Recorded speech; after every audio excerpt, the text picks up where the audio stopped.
Le visage de l'audace avec un entrepreneur, comme nous en avons la coutume sur Free Weekend, notamment dans cette rubrique. Je suis avec un entrepreneur spécialisé dans la mercerie, Kamal Wabi. Il a pour nom. Bonjour à vous. Bonjour, monsieur Kader. Merci d'avoir accepté l'invitation. Merci d'être des nôtres ce samedi matin et d'être matinal.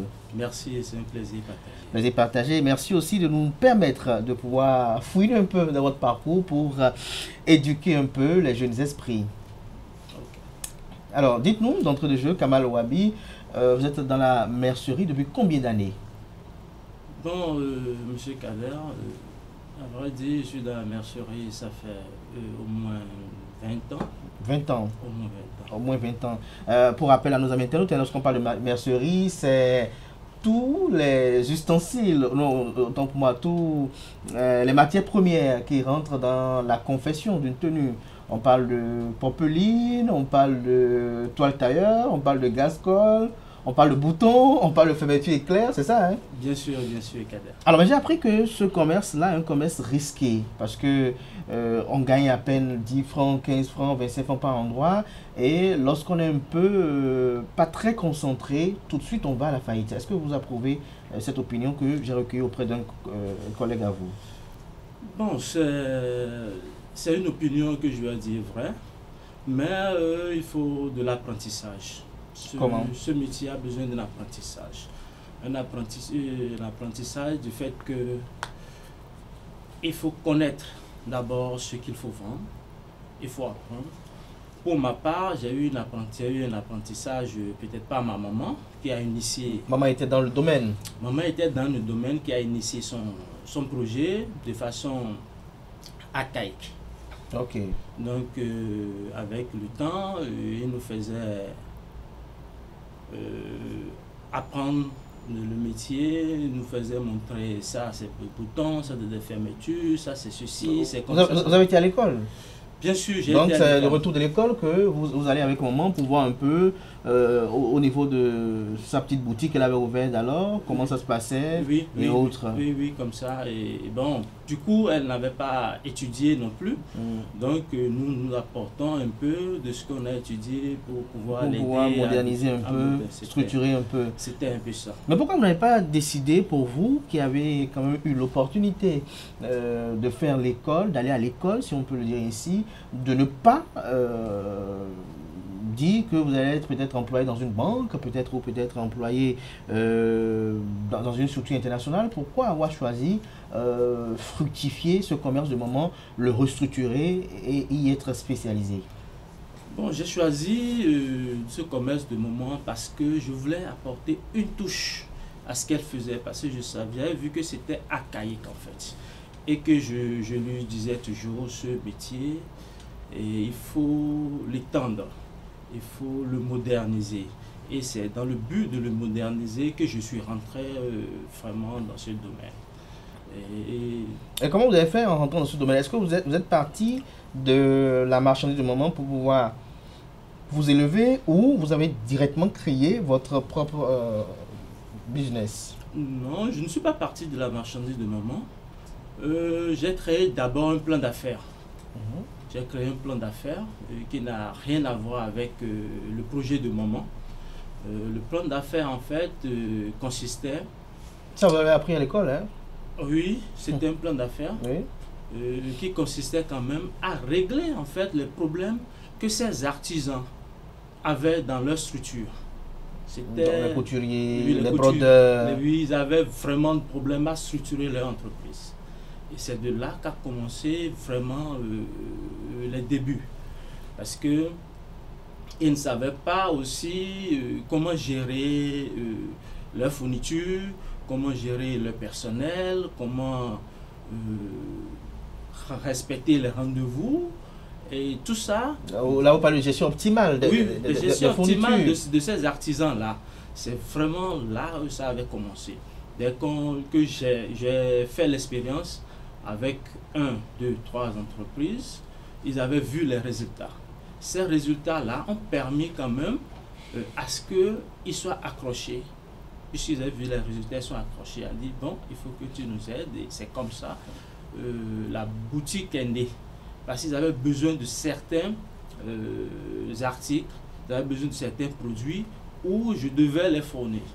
Du coup, vous êtes devenu un concurrent de moment? Non. Pas un concurrent de moment juste. Il avait sa clientèle. Oui, il avait sa clientèle et c'est comme ça. J'ai commencé, mais pour dire vrai, j'étais dans la sous-traitance avec maman. C'est-à-dire, ces artisans avaient besoin de produits et j'allais le voir pour dire bon, tu voulais vendre ton produit à combien? D'accord, je te prends à tel prix et je donne à mes clients, oui, à qui j'ai aidé quand même à structurer leur entreprise. À structurer leur entreprise. Voilà. Mais aujourd'hui, vous dites que vous êtes dedans, ça fait 20 ans. Oui. Est-ce que tout a été rose durant ces 20 années? Tout n'a pas été rose, les débuts n'ont pas été faciles. Lorsque vous dites que les débuts n'ont pas été faciles, est-ce que c'est lié à la rengaine de tout entrepreneur qui dit, bon, au début, ça a tout été difficile, comme on le dit? Qu'est-ce qui n'a pas été facile au début? Est-ce que vous avez eu des difficultés de financement? Est-ce qu'au début, vous avez eu des entraves par rapport à l'acquisition des produits, des articles? Est-ce que vous avez été combattu par des gens? Bon, de façon franche, je dis toujours que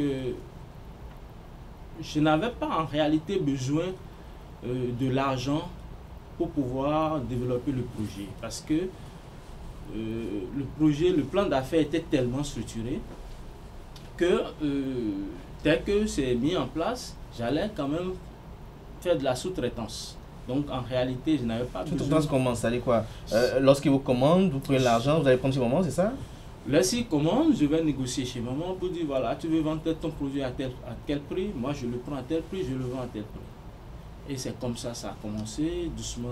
Jusqu'à ce que vous puissiez ériger votre boutique à vous-même, ouvrir votre boutique à vous-même. Oui, ériger la boutique à moi-même et à un certain moment, commencer par aller à l'usine. Parce que ces produits, on l'achète sur le marché nigérien, on l'achète au Bénin, mais aujourd'hui... L'usine, c'est-à-dire que... En Chine. Ah, donc vous allez en Chine pour aller acheter vous-même directement? Je vais en Chine aujourd'hui quand même pour aller acheter ces produits directement.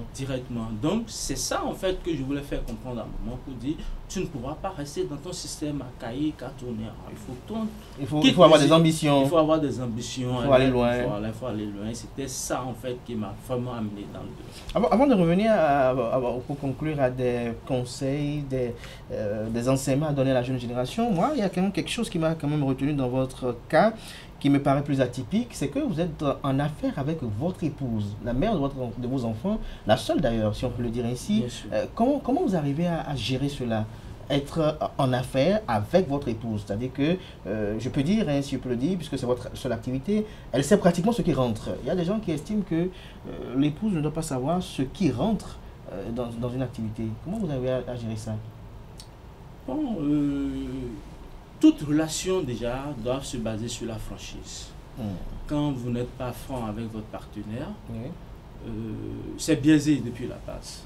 Donc il y a des bases. Et quand vous parlez d'épouse, nous sommes mariés selon la religion islamique et nous suivons les règles de la religion islamique et ça nous permet de ne pas avoir des goulots d'étranglement dans notre gestion. Et donc vous n'avez pas de gêne? Non, aucune gêne.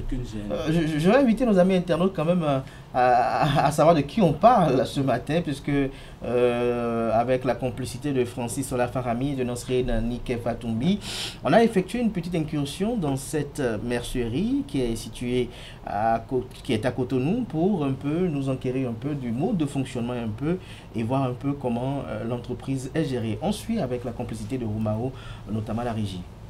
Rouleau de tissu, bouton ou machine à coudre, bienvenue dans les antres de la mercerie Yakambal. Riche de ses 15 ans et plus, cette mercerie, implantée en plein cœur de la ville de Cotonou et plus précisément au quartier Aïdjedo, fidélise et conquiert le cœur de sa clientèle grâce à ses produits. Nous sommes ici depuis 15 ans, ça fait 15 ans déjà qu'on existe ici.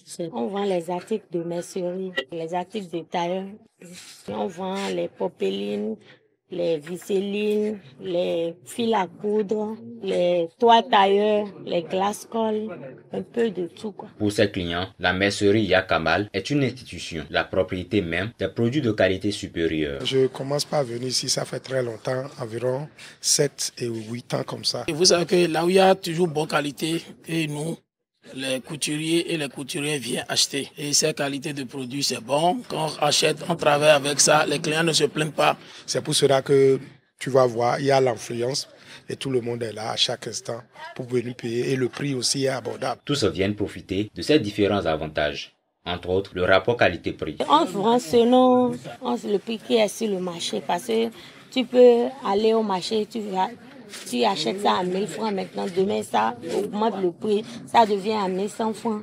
On va augmenter le prix, mais on essaie de gérer avec les clients. C'était un pari risqué, mais réussi aujourd'hui. Ici, il y a la qualité, il y a le prix, il y a l'accueil, et puis tu as l'occasion de trouver tout ce que tu as besoin. À mes collègues couturiers et couturières de venir chez Yakamal pour acheter, les prix sont abordables, ces produits aussi sont bons, et beaucoup de gens parlent de elle. Moi, maintenant, j'ai quitté jusqu'à Papa Votre pour venir acheter chez elle ici. Parce que son prix est abordable et les qualités aussi sont bonnes. C'est pourquoi je suis là. Ruban, fermeture éclair ou encore aiguille à coudre. La mercerie Yakamal est un peu la caverne d'Ali Baba. En un mot, on y trouve tout, du plus simple au plus sophistiqué et du plus petit au plus grand. Un aspect qui ne se cantonne pas seulement au mur de la mercerie. S'il y a quelqu'un qui veut acheter à l'étranger maintenant, il passe la commande. Et on lui envoie ça. On lui envoie partout. Par exemple, il y a d'autres personnes qui sont... Il y a un client qui vient de Plissé ici, qui veut partir à Malabo. Il vient ici pour faire ses achats. On l'envoie. Surtout quand tu viens, tout ce que tu veux, tu peux trouver ça ici. Au lieu de s'évanouir dans la ville, chercher l'autre ailleurs, l'autre ici. Je remercie les clients du fait qu'ils nous soutiennent chaque jour, parce que c'est tous les jours ils viennent ici et puis ils nous encouragent à faire mieux et ils nous encouragent dans notre travail. Dans un environnement économique en constante évolution, la mercerie Yakamal allie depuis plus de 15 ans efficacité, innovation et qualité pour offrir à ses hôtes des services hors normes. Retour plateau avec Kamal Wabi. Vous avez suivi à l'instant ce qui a été réalisé dans vos murs. Qu'est-ce que vous en pensez? Non, c'était bien, c'était beau, c'était impressionnant. C'est impressionnant. Yakamal, pourquoi vous avez donné ce nom de baptême? Yakamal, je suis Yoruba, ça veut dire la maman de Kamal. Pourquoi ce nom de baptême? Bien sûr, ce nom est donné, comme je viens de vous le dire, c'est maman qui a initié son projet. Je ne voulais pas disparaître le nom, c'est tout. Vous ne voulez pas faire disparaître le nom, c'est un hommage à maman. Maman vit encore. Bien sûr, elle vit encore. Elle vit encore et elle doit être très fière de voir ce que vous êtes devenu, ce que vous avez fait aujourd'hui. Avant de conclure cette émission et de vous retrouver tout à l'heure pour une autre rubrique, c'est de savoir qu'est-ce que vous avez à dire à ces jeunes qui hésitent pour entreprendre, ceux qui peut-être le moment aussi sont dans d'autres activités comme la vôtre, peut-être le moment aussi était dans la mercerie, le moment faisait aussi d'autres activités, mais qui n'ont pas voulu avoir le courage de faire ce que vous avez fait, ceux qui ne pensent pas entreprendre aussi avec leur épouse, comme vous faites actuellement avec votre épouse. Qu'est-ce que vous avez à dire à ces jeunes-là? Bon, à ces jeunes, je pense que je vais les exhorter à créer, à aller, je sais pas. Créer une ambiance de confiance avec leur épouse, c'est ça? Bien sûr, à créer d'abord une ambiance de confiance parce que tout doit se baser sur la confiance. Parce que sans la confiance, il n'y a plus rien. Quand il y a une crise de confiance, c'est que c'est foutu. Tout est foutu. Oui, donc la confiance, c'est le socle de tout, la sincérité. Confiance et communication aussi, c'est aussi très, très important. Bien sûr, la communication. J'exhorte la jeunesse à entreprendre. Je les autres à entreprendre parce que ce n'est pas facile, mais il faut créer, il faut avoir de l'audace. Il faut créer, il faut avoir de l'audace. Mais est-ce que vous ne pensez pas qu'aujourd'hui, entreprendre, c'est aussi un peu risqué? Au regard des bouleversements mondiaux, au regard de l'avancement du monde avec les avancées technologiques de part et d'autre, est-ce que vous pensez que ce serait quand même facile comme vous, par exemple, il y a 20 ans, il y a 15 ans? Oui, bon, il faut savoir que l'entrepreneuriat, il faut que ça soit, c'est une passion déjà.